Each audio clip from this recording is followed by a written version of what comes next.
জীবনে কত মানুষই তো এসেছে, আবার কত মানুষ চলে গিয়েছে, তবে কখনো কারো জন্য চোখের কোণে অশ্রু জমেনি। তোমার কথা মনে হতেই কেমন জানি চোখের কোণে অশ্রু জমে। তোমার কথা ভাবতেই যেন বুকটা ছিঁড়ে যায়। তোমার কথা মনে হতেই আমার চোখ দুটো টলমল করে। আসলে কি জানো, তুমি অন্যদের মতো ছিলে না।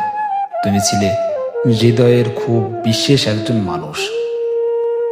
দীর্ঘশ্বাস ছেড়ে ঠিকই আল্লাহর কাছে বলি যেন তোমায় ভালো রাখেন। চোখের কোণে জমা অশ্রু অভিশাপ হয়ে তোমার যেন স্পর্শ না করে। ভালো থেকো তুমি, নতুন কোনো শহরে, নতুন কারো বুকে, নতুন কারো মায়ায়, নতুন কারো ভালোবাসায়।